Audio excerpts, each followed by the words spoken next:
Sekarang dilihat kertasnya yang baru dibagikan. An Umar bin al-Khattab radhiyallahu anhu aidan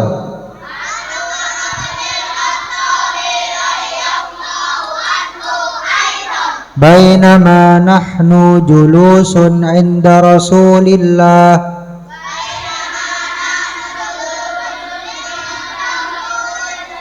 Zata yaumin idh tala'a alaina rajulun syadidu bayadis thiyabi syadidu sawadis sa'ri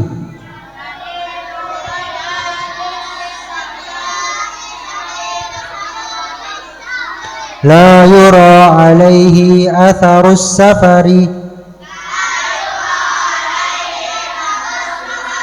wala ya'rifuhu minna ahadun hatta jalasa ila nabiy sallallahu alaihi wasallam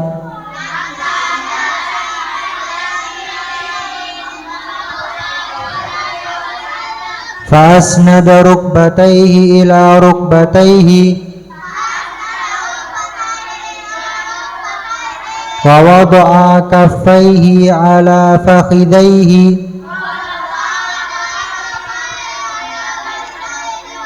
wa qala ya Muhammadu akhbirni anil Islam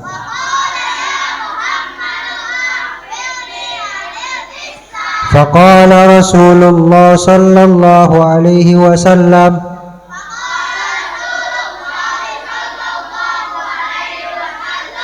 al-Islamu an tashhada an la ilaha illallah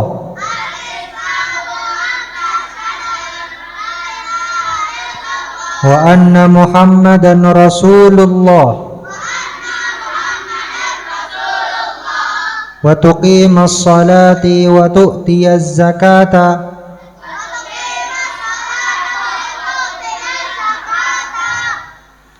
wa tasuma ramadana wa tahujjal baita in istata'ta ilaihi sabila.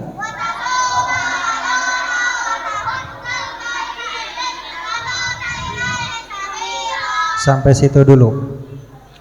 Bismillahirrahmanirrahim. Assalamualaikum warahmatullahi wabarakatuh. Bismillahi walhamdulillah wassalatu wassalamu ala rasulillah wa ala alihi wa ashabihi wa man tabi'a risalatah. Subhanaka la ilma lana illa ma 'allamtana innaka antal alimul hakim. Rabbi shrah li sadri wa yassir li amri wahlul 'uqdatam bil lisani yafqahu qawli, amma ba'd. Alhamdulillah, segala puji syukur kehadirat Allah Subhanahu wa taala yang mana masih memberikan kepada kita nikmat dan karunia-Nya sehingga kita dapat berkumpul di tempat yang mulia ini. Salawat beserta salam semoga tercurah limpahkan kepada baginda alam Nabi besar Muhammad sallallahu alaihi wasallam, kepada keluarganya, para sahabatnya, dan mudah-mudahan tercurah pula kepada kita umatnya, dan kemudian kita berharap untuk menjadi orang-orang yang mendapatkan syafaatnya di hari kiamat kelak. Amin ya rabbal alamin. Nah, pada hadis ini kemarin kita sudah ceritakan sebab turunnya hadis Jibril ini. Ketika itu Jibril turun dalam rupa manusia, dalam rupa seorang laki-laki yang memakai baju serba putih, rambutnya hitam berkilau, pakaiannya serba rapih, bersih, wangi. Kata para ulama, Jibril datang dengan rupa yang seperti itu untuk mengajarkan kepada para sahabat, seperti itulah seharusnya pakaian orang yang menuntut ilmu. Seperti itulah seharusnya pakaian orang yang menuntut ilmu. Ketika orang mau menuntut ilmu, ketika orang mau bertemu dengan Rasulullah, maka disuruh untuk memakai pakaian yang terbaik. Untuk memakai pakaian yang Makanya kalau dalam Al-Quran, ya ayyuhalladzina amanu khudhu zinatakum inda kulli masjid. Wahai orang-orang yang mengaku dirinya beriman, pakailah perhiasanmu. Artinya pakaian yang terbaik, pakaian yang kamu paling indah dipandang. Inda kulli masjid, ketika kamu setiap ingin memasuki masjid.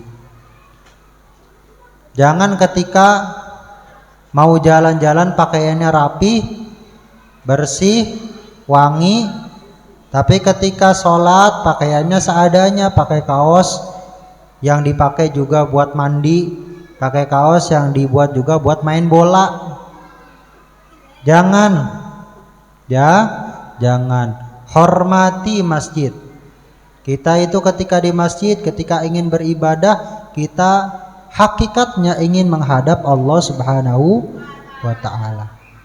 Maka kita harus memuliakan pertemuan itu dengan pakaian yang terbaik. Maka Jibril ketika ingin bersua, ingin bertemu dengan Rasul sallallahu alaihi wasallam dalam bentuk dan rupa manusia, Jibril mengenakan pakaian yang terbaik, sangat rapih, sangat wangi.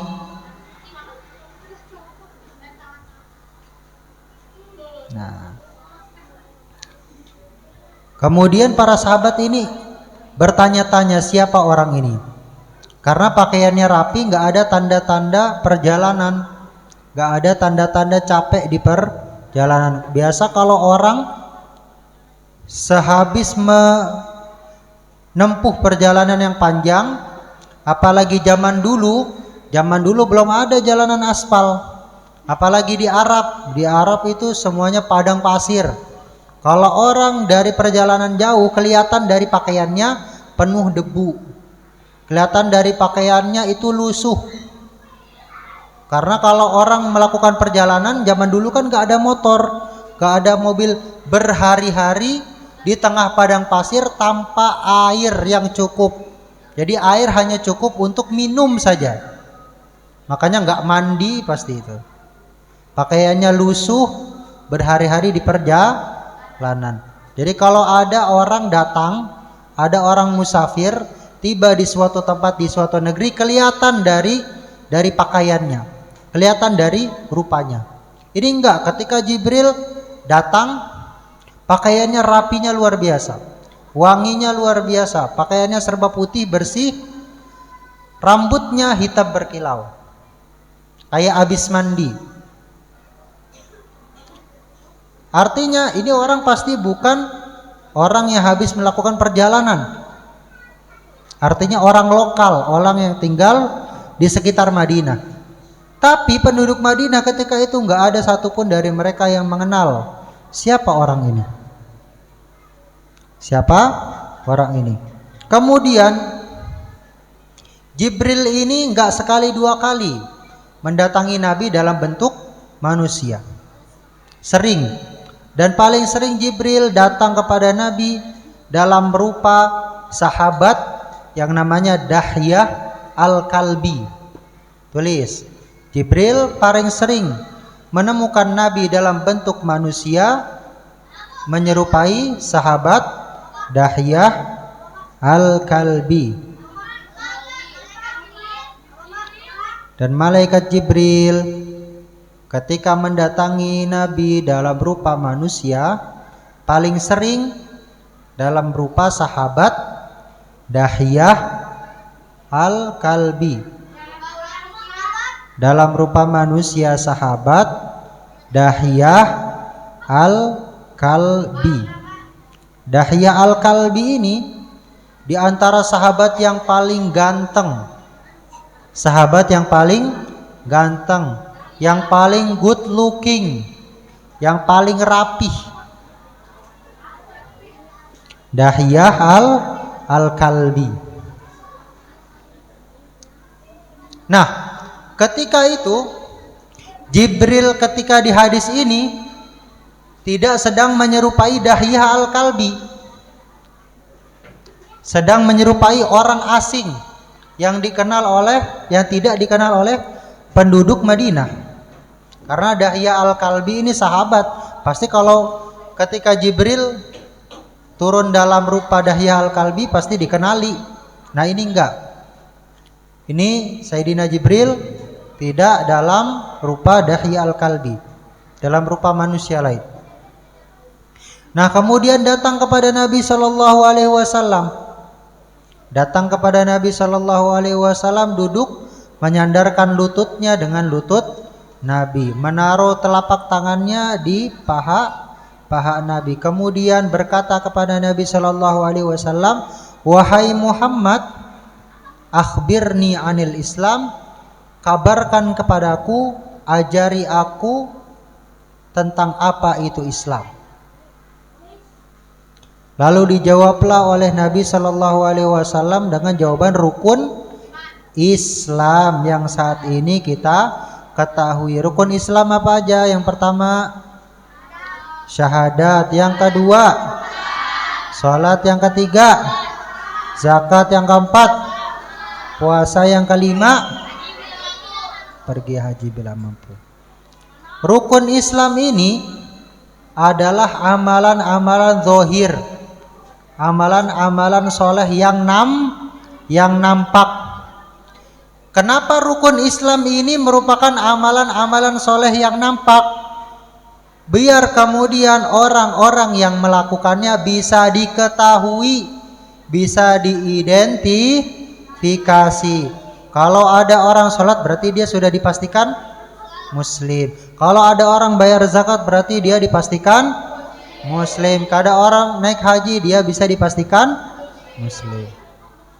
Makanya kenapa rukun Islam bukan sabar, rukun Islam bukan tawakal, rukun Islam bukan qanaah. Karena sabar, tawakal, qanaah tidak dapat dilihat. Jadi nggak bisa diketahui apakah orang itu muslim atau bukan. Maka kemudian kenapa ini alasannya rukun Islam adalah amalan-amalan yang zahir biar bisa diketahui orang-orang yang melakukannya adalah orang-orang yang beragama Islam. Dan ketika kita mengetahui bahwasanya orang tersebut adalah orang yang beragama Islam, maka muamalah kita, perilaku kita kepadanya, tanggung jawab kepadanya merupakan tanggung jawab muamalah orang Islam. Artinya apa? Kalau dia sakit, kita wajib untuk jenguk. Hakul muslimi alal muslimi situn. Hak seorang muslim atas muslim yang lain itu ada 6. Idza laqitahu fasallim alaih. Kalau ketemu harus salam. Setiap kita bertemu berpapasan dengan orang muslim, maka kita harus mengucapkan salam. Wa idza da'aka fa'ajibhu. Kalau ada seorang muslim yang mengundang kita dapat undangan dari seorang muslim, maka kita wajib hadir. Kemudian kalau ada mereka yang sakit, kita wajib jenguk. Kalau ada yang bersin, kita wajib untuk mendoakan. Kalau ada yang mati, ada yang wafat, kita harus menyolati dan mengiringi jenazahnya. Kita rawat jenazahnya, kita kuburkan di penguburan orang Islam. Itu hak muslim atas muslim yang lainnya. Makanya kemudian rukun Islam ini adalah amal zahir biar bisa diketahui. Kalau kita tahu orang itu Islam, maka kita bermuamalah kepadanya dengan muamalah sesama muslim. Sesama muslim artinya boleh menikah. Menikah. Laki-laki muslim dengan muslimah boleh menikah. Kalau seorang muslim dengan kafir boleh nggak nikah? Nggak boleh.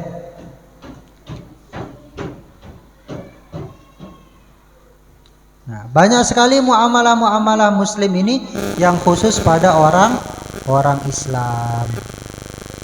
Nah, yang pertama rukun Islam yang pertama apa? Syahadat. Syahadat artinya apa? Syahadat artinya apa? Bersaksi. bahwasannya tiada Tuhan selain Allah dan Nabi Muhammad adalah Rasul utusan, yang mana kesaksian itu timbul dari keyakinan dalam hati.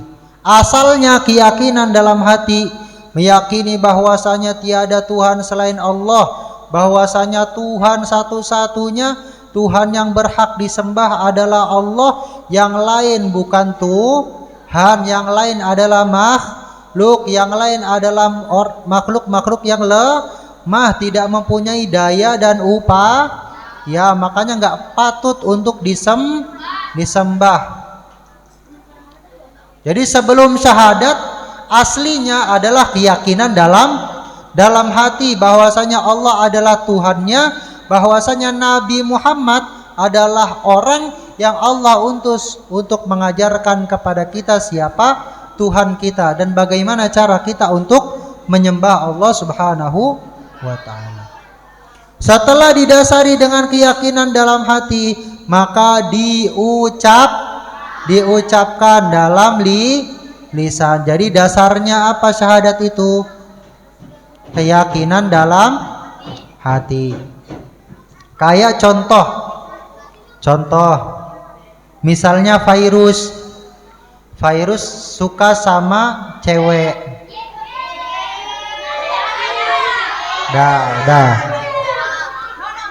Lalu perasaannya itu diungkapkan sama virus pakai kata-kata. Nah, dasar daripada ungkapan cinta virus itu kan perasaannya, bener gak? Rasa sukanya sama cewek itu. Nah begitu juga dengan syahadat. Begitu juga dengan syahadat. Dasar daripada syahadat, dasar dari ungkapannya adalah keyakinan dalam hati. Maka tidak sah syahadat seseorang, kesaksian seseorang ketika tidak didasari dari keyakinan dalam hati. Makanya ada golongan orang yang disebut dengan orang munafik, karena apa yang diucapkannya berbeda dengan apa yang di hatinya. Paham ya? Jadi dasar daripada syahadat apa? Keyakinan dalam hati. Sah enggak keimanan seseorang ketika dia hanya bersaksi saja lewat mulut tanpa meyakini dalam hati? Tidak. Termasuk golongan apakah orang tersebut? Orang munafik. Hadza wallahu a'lam bishawab.